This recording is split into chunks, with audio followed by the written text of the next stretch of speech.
The committee will come to order, and thank you all for coming to this very important hearing. The press for the immediate freedom and repatriation of Mr. Jacob Ostreicher, a U.S. citizen from Brooklyn, New York, who has been detained in Bolivia for 718 days. I especially want to thank and welcome to our committee our distinguished witness, Mr. Sean Penn, for taking time out of a very busy schedule to testify before the subcommittee today. Thank you for being here and for your leadership. This human rights panel in the 112th Congress held two congressional hearings on Mr. Ostreicher's case, one in June and the second in August of 2012.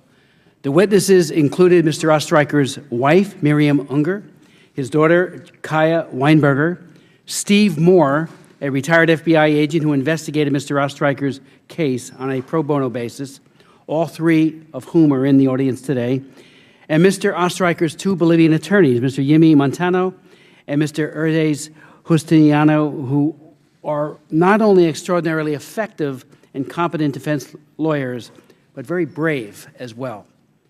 The record, including their testimonies, established that Mr. Ostreicher is innocent and is the victim of an elaborate, high-level government extortion ring that fleeced approximately $27 million worth of assets from the rice operation that he had been managing.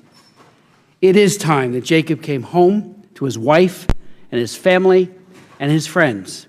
Basic justice and humanitarianism, Jacob is, after all, very ill, adds to the urgency that he be freed. In one sense, a lot has happened since the hearing last August. Tragically, Mr. Ostreicher has developed the symptoms of Parkinson's disease, likely due to the sustained, severe stress to which he has been subjected. Immediately following a meeting that I had with Bolivian officials in La Paz last June, including Carlos Romero, Minister of Government, Bolivia started to investigate whether Mr. Ostreicher was the victim of extortion. A total of 27 prosecutors, judges, and officials responsible for confiscated goods who were involved in Mr. Ostreicher's case have now had charges made against them. Currently, 13 of them are in Palomacero prison, 9 are under house arrest, and 5 are fugitives.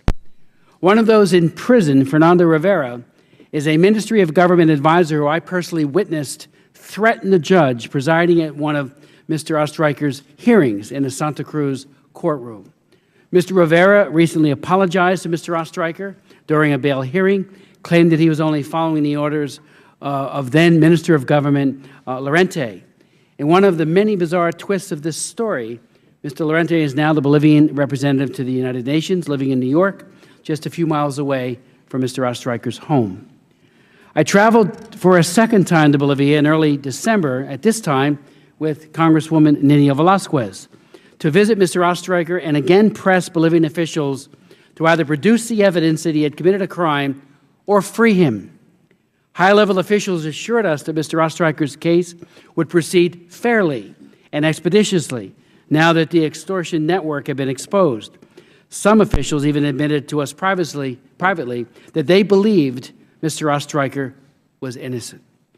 Mr. Penn became involved in the case in October and was instrumental in obtaining desperately needed medical care for Mr. Ostreicher and for helping to secure his release from the infamous Palomacero prison to house arrest, and he did so on December 18th. With Mr. Penn's personal intervention with President Morales and with Mr. Penn in the courtroom, all of us had hoped that Jacob would at long last be released and vindicated at a hearing in December. Inexplicably, that didn't happen. The State Department references Mr. Ostreicher's case in its 2012 Country Reports on Human Rights Practices for Bolivia and notes that the arrest of government officials and the stolen assets as part on its section of arbitrary arrest or detention. In another sense, the most important aspects of the case have not changed. Mr. Ostreicher is still in the custody of the government of Bolivia. On June 4th, it will be 2 years since he was first imprisoned. Bolivian officials are employing delay tactics and giving excuses for his continued detention, and we've heard those before. No evidence whatsoever has been presented to indicate that Mr. Ostreicher is guilty of any crime, and there is no sign of the $27 million of assets from his rice operation that were confiscated. Perhaps this last fact is the real reason why Mr. Ostreicher still is not home with his family in the United States. Recently, there have been reports from credible sources that there is another security threat to Mr. Ostreicher's safety. These followed the sudden removal of Bolivian security officers from the perimeter of Mr. Ostreicher's residence, the day after Mr. Rivera implicated the current Bolivian representative to the UN in the extortion case. As long as Mr. Ostreicher is forced to remain in Bolivia, the government is responsible for and must take all necessary measures to ensure his safety. As a result of the continued injustice in Mr. Ostreicher's case, and also in response to the growing number of cases of Americans living detained abroad in violation of their human and due process rights, I, together with Representative Velasquez, have reintroduced the Justice for Imprisoned Americans Overseas Act, or Jacob's Law. H.R. 1778 would deny visas to foreign government officials responsible for violating the human rights or due process rights of an American in their custody. The travel ban would also apply to the officials' immediate family members. It is wrong for our government to give foreign officials and their families the privilege, and it is a privilege, not a right, to visit and study in the United States while those same officials are wrongfully detaining an American abroad.